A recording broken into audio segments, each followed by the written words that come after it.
Baik, kita mulai diskusi kita yang keempat. Seperti biasa, saya selalu menayangkan ini, no stupid student but the teacher failed to teach. Ini untuk mengingatkan pada saya bahwa jika saya menyampaikan sesuatu dalam diskusi ini, sampaian itu sebaiknya diterima. Jika dia tidak diterima, berarti bukan Anda yang keliru, bukan Anda yang belum paham gitu, tetapi mungkin cara saya menyampaikan yang harus saya perbaiki. Diskusi keempat ini kita akan sama-sama mendiskusikan langkah-langkah untuk presentasi pada pertemuan kelima. Nah, oleh sebab itu judul dari diskusi pada metode perancangan ini ialah Instruction for Presentation kelima ya. Nah, seperti yang kita lihat sama-sama di sini, kita sudah melewati yang P3, pertemuan ketiga, dan sekarang tanggal 11 ini kita melakukan pertemuan yang keempat, yaitu pertama diskusi hasil P3, tetapi itu sudah kita lakukan. Jadi sekarang saya akan spesifik membahas untuk apa yang harus dilakukan pada pertemuan kelima.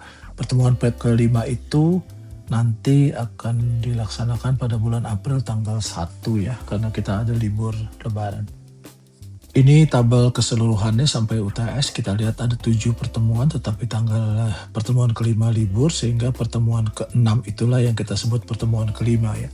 Di sana tujuannya Anda sekalian mencoba mempresentasikan bagaimana cara membaca struktur, lalu jadi yang akan kita dapat ialah struktur ruang. Kalau pada CAPK dia merupakan level 3, dan apa yang dikerjakan kelompok 4, kelompok 5, kelompok 6 dia mempresentasikan, dan nanti saya akan bertanya atau tidak akan berkata bahwa ini salah atau tidak, tetapi hanya akan memberi masukan sejauh agar presentasi itu terlaksana dengan baik. Nah, konsep apa yang kita peroleh, kita lihat di sini konsep yang diperoleh sebenarnya adalah prinsip pengaturan ya. Jadi secara keseluruhan apa sih yang dimaksud dengan prinsip pengaturan? Tentu yang dinilai konsistensi, nanti yang dinilainya akan kita lihat sama-sama, ada banyak ya. Kemudian basic evidence, ini yang selalu kita pentingkan bersama. Karena apa? Karena arsitektur dia harus menunjuk pada basic evidence. Ada gambar, ada diagram gitu ya, nanti akan kita lihat sama-sama. Kita langsung saja mulai. Tentang presentasi bagi kelompok 4, kelompok 5, kelompok 6 pada pertemuan 5 nanti. Pokok-pokok analisis untuk presentasi yaitu pertama, ya ini kita mulai dari awal ya, identifikasi ruangan. Kenapa saya mulai lagi dari awal? Karena pada pertemuan kelima ini sudah harus menyeluruh. Jadi mulai dari pertemuan mulai dari pokok-pokok 1 sampai pokok 9 ya.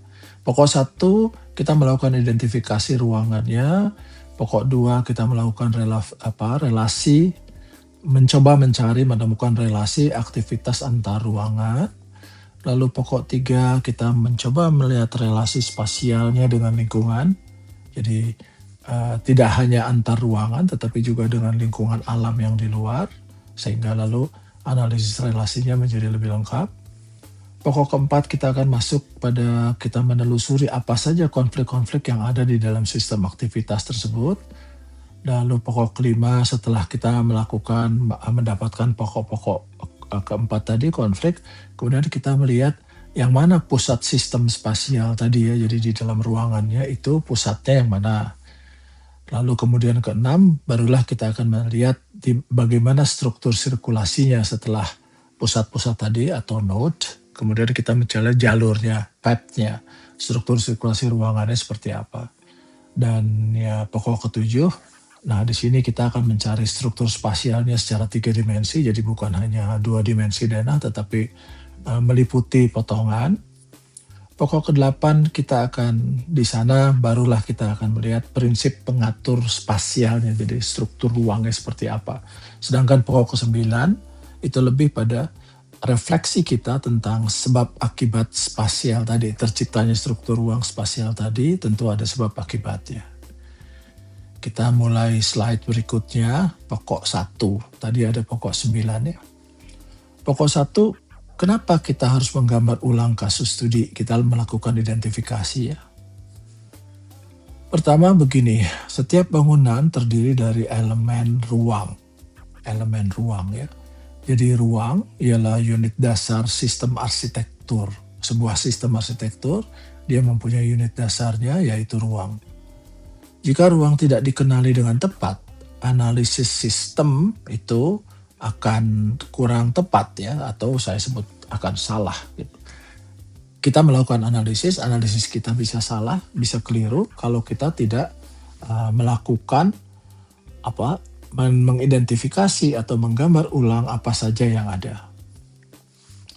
Analoginya seperti ini, seperti membaca sebuah peta kota, kita harus tahu dulu nama tempatnya. Tanpa nama tempat itu, kita tidak akan bisa membaca hubungan antar tempat.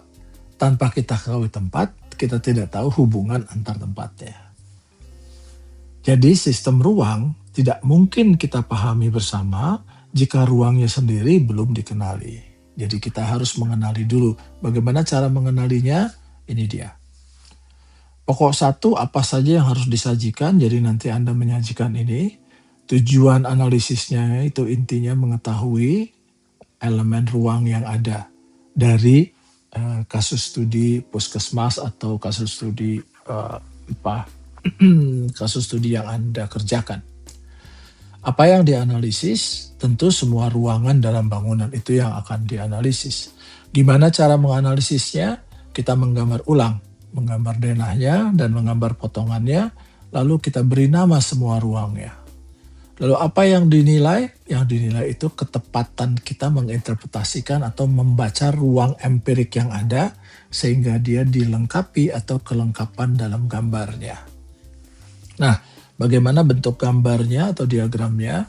Di sini bentuk gambar, denah, begitu kita ambil, tapi Anda juga harus membuat potongannya karena toh nanti potongan akan ada pada pokok 7. Jadi pada denah diberi label nama ruang seluruhnya dengan lengkap. Nah, apa yang kita lakukan? Overlay pada denah. Iya, overlay itu maksudnya kita tumpuk di dalam denahnya ya. Iya, betul. Apa yang kita overlaykan? Yang kita overlaykan itu penamaan ruang, label nama ruang, kegunaan ruangnya apa saja ditulis di sana.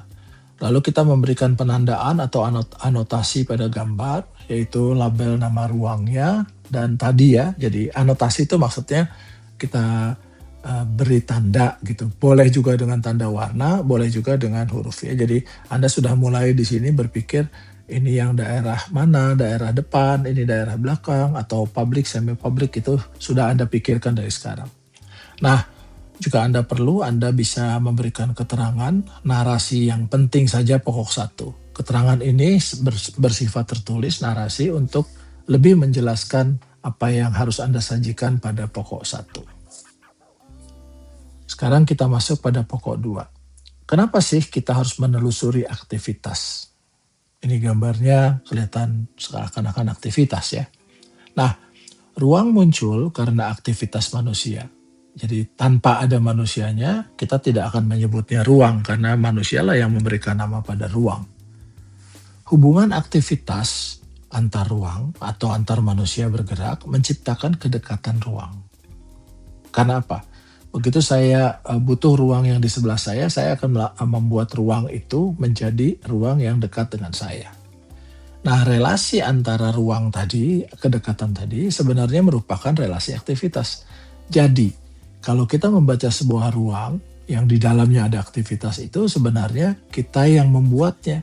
Apa itu berdasarkan apa? Berdasarkan kedekatan aktivitas. Analoginya, dapur dekat dengan ruang makan. Kenapa dapur dekat dengan ruang makan? Karena kita menelusuri aktivitasnya. Bukan karena bentuknya, ini bentuk dapur dengan bentuk ruang makannya cocok, tetapi karena ada aktivitas makan, sedangkan dapur dia memproduksi sesuatu untuk dimakan. Jadi kedekatan ini berdasarkan aktivitas. Nah, relasi ruang, jadinya kita bisa simpulkan relasi ruang sebenarnya merupakan jejak aktivitas manusia.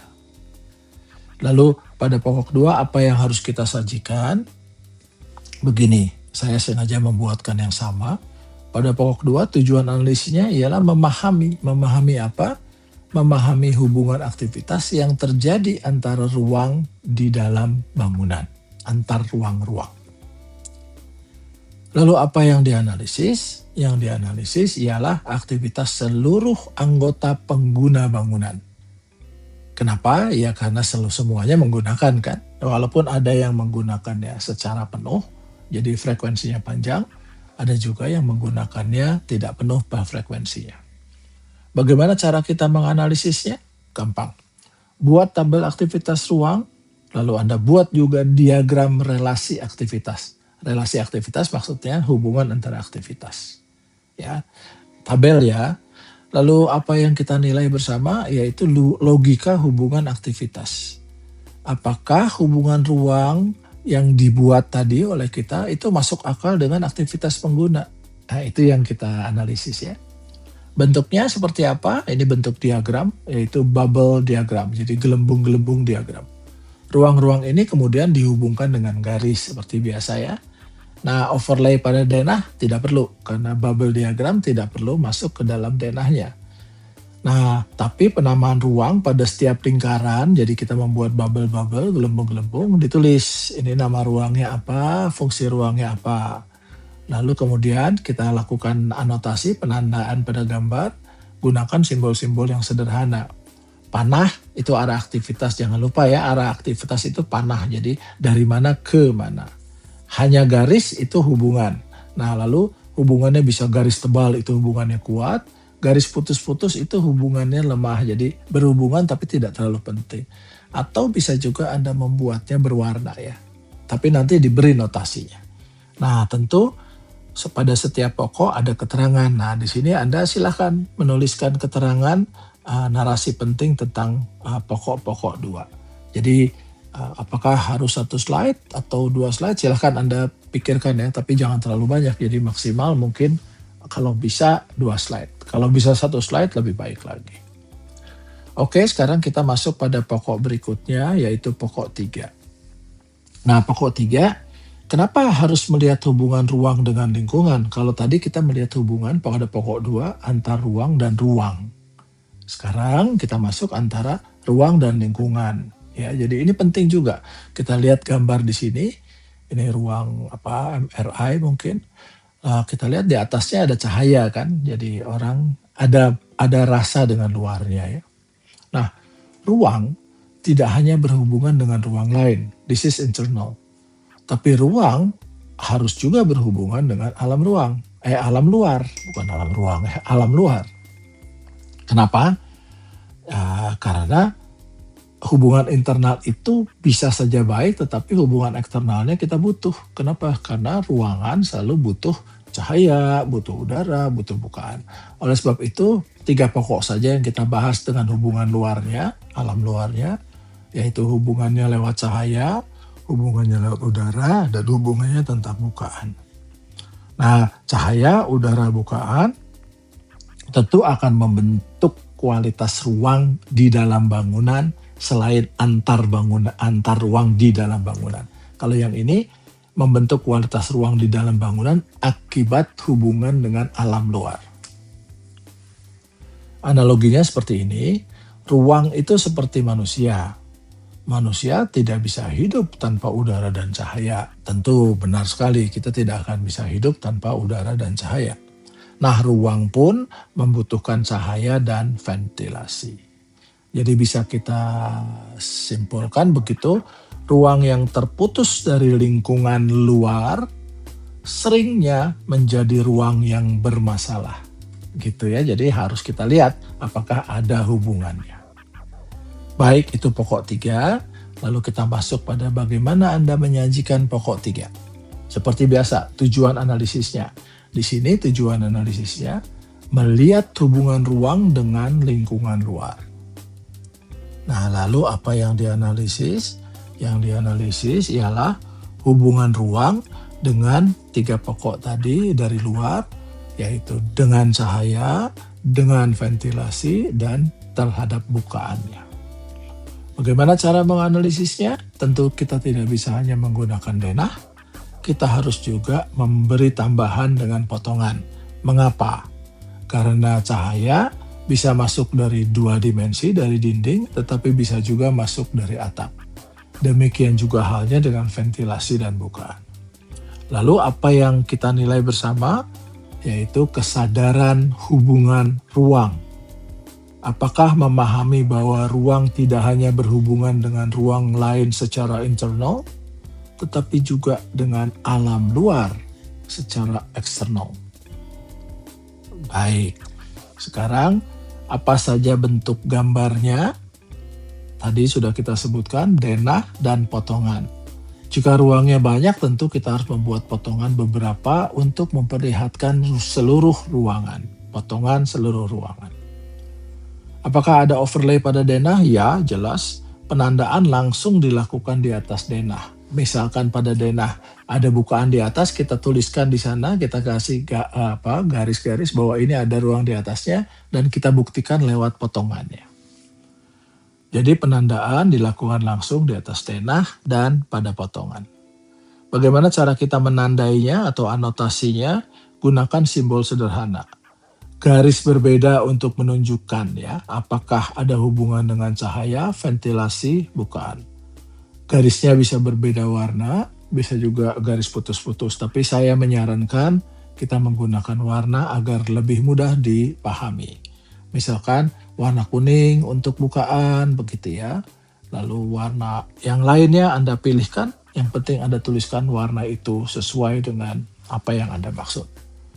Tentu pada pokok 3 ini pun juga Anda boleh menambahkan keterangan atau narasi yang dinarasikan ya, hal-hal penting tentang pokok 3. Baik, kita sudah melewati pokok 1, pokok 2, dan pokok 3. Sekarang kita masuk pada pokok 4. Mengapa kita harus atau wajib menemukan konflik sistem aktivitas? Nah, aktivitas manusia tidak selalu berjalan harmonis, ya, tidak pernah selalu berjalan harmonis. Selalu sering saja terjadi benturan pada jalur aktivitas atau cross begitu. Nah, siapa saja yang akan mengalami benturan ketika melakukan aktivitas? Tentu pasien, stafnya, pengunjung, dan juga bagaimana sirkulasi barang-barang medis, ya. Menggunakan jalur yang sama, ya. Jika pasien, jika staf, jika pengunjung, jika barang medis tadi alur sirkulasinya menggunakan jalur yang sama, terjadilah benturan aktivitas yang lalu kita sebut itulah konflik sistem ruang.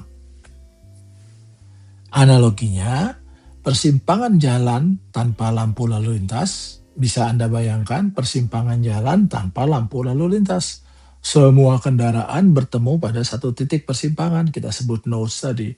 Akibatnya, jika tidak diatur, lalu terjadilah kemacetan. Nah, dalam kasus studi Anda tentu akan terjadi hal-hal seperti ini. Nah, Anda tinggal mengklarifikasi atau mengklasifikasi mana yang aktivitas yang sangat penting dan benturan, atau mana yang tidak penting dan benturan. Sehingga bisa kita simpulkan pada slides ini, konflik pada jalur aktivitas itu menunjukkan bahwa ada masalah pada sistem ruangnya. Apabila konflik itu pada aktivitas-aktivitas yang tidak terlalu penting, itu masalahnya tidak terlalu penting.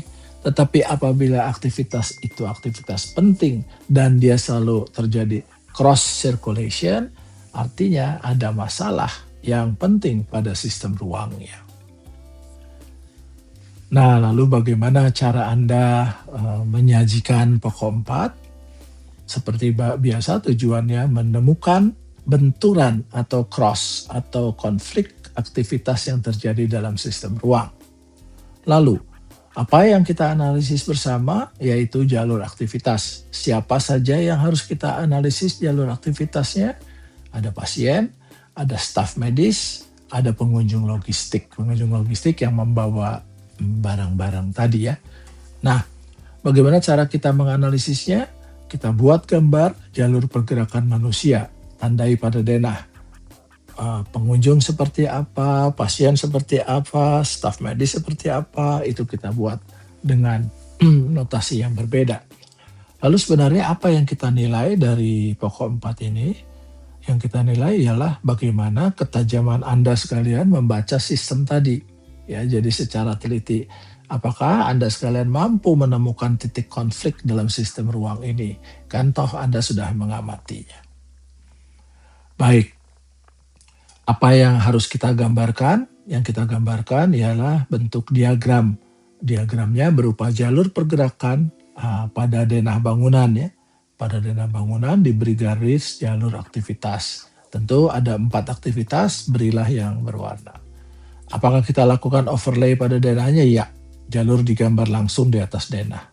Itu ya, denahnya tetap tegas ya. Jadi, nah penandaan tentu anotasi pada gambar bisa panah begitu, arah pergerakan dari mana ke mana, jadi selalu ada awal dan ada akhirnya. Lalu misalkan garis merah jalur pasien, garis biru jalur staf gitu ya, garis hijau jalur pergerakan barang-barang medis bisa saja. Seluruh pergerakannya Anda buat. Jadi Anda beri kali gitu atau Anda beri highlight, itulah titik konflik. Lalu disebutkan titik konflik apa dan siapa, aktivitas apa dan aktivitas apa. Nah, pada keterangan Anda bisa memasukkan juga narasi penting tentang pokok 4. Baik, kita sekarang masuk pada pokok 5. Kenapa kita sama-sama harus menemukan pusat sistem spasial, pusat ruang? Nah, dari jalur aktivitas biasanya muncul ruang yang paling sering dilalui. Ruang ini lalu menjadi simpul aktivitas, yaitu tempat bertemunya banyak jalur. Ruang seperti ini disebut pusat sistem spasial. Pusat sistem ini tidak selalu berada di tengah-tengah secara geometris, secara denah gitu ya. Tetapi yang kita lihat ialah pada titik pertemuan aktivitas. Jadi bukan letaknya pada denah, belum tentu dia terpusat gitu ya. Bisa di pinggir, bisa di tengah, bisa di kanan, bisa di kiri. Nah, analoginya begini. Kita tahu semua tentang terminal bus. Semua orang datang ya, yang akan naik bus datang, supir busnya juga datang, administrasinya juga datang ya. Jadi semua orang datang dari berbagai arah dan bertemu di satu tempat, oleh sebab itu disebut terminal gitu ya. Nah, kita bisa simpulkan pada slide ini, yaitu pusat sistem ialah simpul aktivitas di dalam bangunan. Perhatikan jangan lupa letaknya tidak selalu geometris di tengah. Lalu apa saja pokok 5 yang harus disajikan oleh Anda nanti pada pertemuan 5? Tujuan analisisnya yaitu menemukan simpul aktivitas dalam bangunan. Itu yang akan kita lihat ya. Apa yang dianalisis? Ruang yang sering dilalui menjadi pertemuan jalur dan menghubungkan banyak ruang. Jadi, oh ini simpulnya. Nah itu ya, ditemukan lalu itu yang dianalisis. Sesudah ditemukan kita analisis. Cara menganalisisnya gimana? Gunakan diagram jalur aktivitas, lalu lihat ruang mana yang paling sering dilewati. Itulah yang kita sebut ruang, pusat ruang. Apa yang dinilainya? Bagaimana Anda secara tepat mengidentifikasinya? Apakah Anda mampu menemukan ruang yang menjadi pusat sistem? Lalu bagaimana? Apakah mengapa Anda sebut ini pusat sistem? Itu yang kita lihat sama-sama. Jadi bentuknya berupa diagram ya. Diagram simpul atau kita sebutnya node. Ruang pusat diberi lingkaran tebal misalkan. Apakah perlu gambar itu overlay pada denah? Yes, karena kita ingin melihatnya bagaimana pertemuan seluruh aktivitas pada denah. Jadi penandaan langsung dilakukan di denah. Nah, penandaan atau anotasi bisa saja lingkaran tebal itu pusat sistem gitu, atau highlight boleh juga. Lalu kemudian pusat sistem itu kenapa kita sebut pusat sistem, lalu kita lihat panah-panah yang bertebaran yang lalu melewati itu.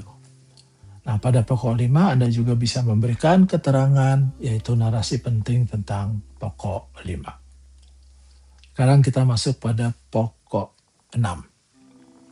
Pokok 6 ini kita akan membahas mengapa kita membaca struktur sirkulasi. Kalau tadi sirkulasinya, sekarang kenapa struktur sirkulasinya? Bangunan tidak hanya terdiri dari ruang. Ruang-ruang tersebut dihubungkan oleh jalur sirkulasi karena kedekatan tadi ya. Jalur ini membentuk struktur sirkulasi yang menentukan bagaimana manusia bergerak di dalam ruang itu, Lalu bagaimana ruang itu diakses, jadi pergerakan, akses, dan bagaimana sistem bangunan itu bekerja secara keseluruhan. Jadi hubungan-hubungan ruang itulah yang menjadikan sebuah sistem. Kita lihat analoginya. Tubuh manusia memiliki tulang belakang. Semua bagian tubuh terhubung pada tulang belakang. Oleh sebab itu kita sebut saraf tulang belakang menjadi sangat penting. Nah, sirkulasi dalam bangunan pun merupakan tulang belakang ruang.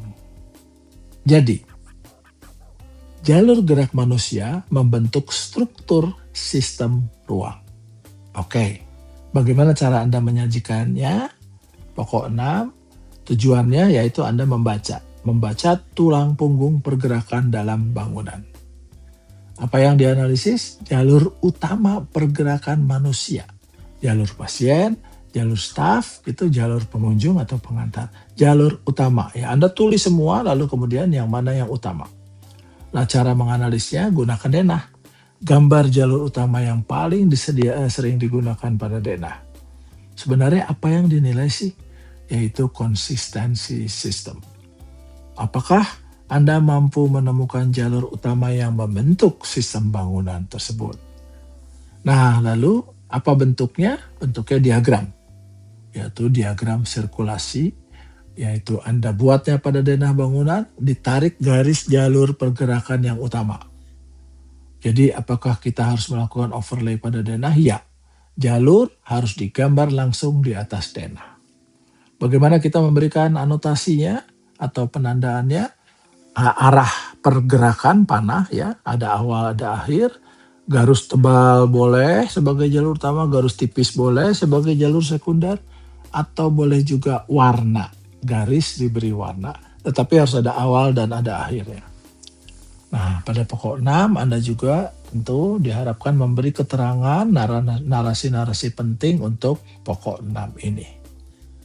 Sekarang kita masuk pada pokok ke-7 mestinya ya, dari 6 ini harusnya 7, tapi kenapa 8 ya, nggak apa-apa. Nah, bagaimana kita menemukan prinsip pengatur spasial? Nah, bangunan tidak disusun secara acak. Ya, ruang-ruang biasanya mengikuti pola pengaturan tertentu. Pola ini menunjukkan cara sistem ruang diorganisasikan. Perhatikan pola itu kita menemukannya. Ketika pola ini terbaca, kita mulai memahami prinsip pengatur spasial. Analoginya seperti tata letak kota, ada kota yang berkembang sepanjang jalan utama, ada yang berpusat pada alun-alun bangunan, ya, pada alun-alun, dan bangunan juga memiliki pola organisasi ruang. Jadi ruang yang di dalam tadi ada polanya. Jadi, prinsip pengatur ialah pola yang menyatukan sistem ruang. Apa yang kita, ini ada tulisan belum, maksudnya apa yang harus kita sajikan pada pokok 8? Tentu pertama tujuannya menemukan pola organisasi ruang dalam bangunan. Lalu apa yang dianalisis? Ialah pola ruang. Nah, di sini baru kita masuk ya. Pola ruang itu, pola hubungan ruang itu bisa linear, bisa cluster, bisa sentral, bisa radial. Ya, jadi linear kita tahu malah memanjang, cluster berkumpul, sentral itu mengumpul, ya ada pusatnya, atau radial menyebar. Cara menganalisisnya, mari kita lihat diagram relasi ruangnya dan struktur sirkulasinya. Lalu Anda temukan pola hubungan yang dominan. Apa yang dinilai? Tentu kemampuan Anda membaca pola. Apakah Anda mampu melihat struktur organisasi ruang di balik denah bangunan tadi? Ya, jadi ada denah tapi ada strukturnya, ruangnya. Nah, bentuknya tentu diagram organisasi, yaitu ruang digambar sederhana untuk memperlihatkan ini ada pola linear loh. Anda buktikan bahwa ini linear, Anda buktikan bahwa ini cluster, Anda juga buktikan bahwa ini sentral. Overlay pada denah tidak usah karena ruangnya terpisah ya. Diagram dibuat terpisah untuk memperjelas pola. Sedangkan bagaimana penandaannya? Garisnya sesederhana mungkin ya antara hubungan ruang tanpa detail arsitektur. Lalu Anda berikan juga keterangan narasi pokok tentang pokok 8 ini. Lalu kita masuk pada pokok 9, bagaimana kita menemukan sebab akibat sistem spasialnya. Apa itu? Setelah semua analisis dilakukan, lalu kita mulai memahami mengapa sistem ruang terbentuk. Ada relasi aktivitas, jalur sirkulasi, konflik sistem gitu ya. Dan hubungan dengan lingkungan, dalam dan luar, semuanya menghasilkan sebuah struktur ruang tertentu. Dari sinilah muncul logika sebab akibat spasial. Analoginya seperti membaca alur cerita. Peristiwa pertama menyebabkan peristiwa berikutnya. Nah, bangunan pun memiliki alur sistem ruang. Jadi arsitektur ialah hasil dari rangkaian sebab akibat spasial. Baik, apa yang perlu kita lakukan pada pokok 9 yang harus kita sajikan, yaitu tujuan analisisnya menjelaskan logika sistem ruang, apa yang dianalisis hubungan antara temuan relasi aktivitas, konflik sistem, pusat sistem, jadi keseluruhan dari 1 sampai 8 tadi. Lalu bagaimana cara menganalisisnya? Hubungkan semua temuan dalam satu rangkaian logika. Misalnya, ruang tunggu menjadi pusat sistem karena semua jalur aktivitas bertemu di sana. Apa yang kita nilai? Yaitu kemampuan menjelaskan sistem. Apakah Anda mampu menjelaskan mengapa struktur ruang terjadi? Nah, bentuknya itu diagram saja, diagram sebab akibat. Ruang atau fenomena yang dihubungkan dengan panah. Apakah overlay pada denah? Tidak perlu. Diagram dibuat terpisah untuk memperlihatkan logika sistemnya. Penandaannya tentu gampang, seperti biasa, panah, awal dan akhiran, lalu kotak-kotak fenomena ruang. Nah, di sini keterangan narasi pokok tentang narasi penting tentang pokok 9 sangat diperlukan. Oke, jadi rinciannya seperti ini, gitu ya.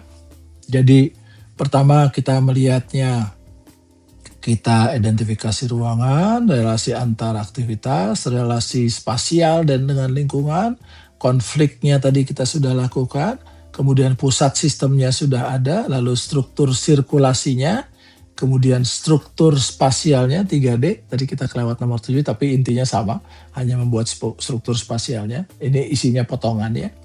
Lalu prinsip pengatur spasial dan sebab akibatnya. Jadi lengkaplah presentasi kelompok 4, kelompok 5, kelompok 6 yang harus dilakukan seperti ini. Nah, apa saja tabel gambarnya kita bisa lihat di sini, ada 9. Lalu bentuk gambarnya seperti apa, apakah gambar atau diagram, lalu cara membuat anotasinya, kemudian overlay-nya seperti apa, simbol-simbol yang dipakai. Tadi sudah dijelaskan dalam bagaimana cara kita menyajikannya. Baik, itu 9 pokok yang harus Anda presentasikan pada pertemuan kelima. Jadi ada 9 pokok, berarti minimal Anda hanya membuat 9 slide. Jangan terlalu banyak ya, tetapi kalau bisa 9 slide bagus. Kalau memang harus ada keterangan yang Anda tambahkan, tentu Anda hanya menambahkan yang penting saja. Demikian diskusi kita hari ini. Saya tutup diskusi ini, moga-moga bisa dapat bermanfaat buat Anda. Terima kasih.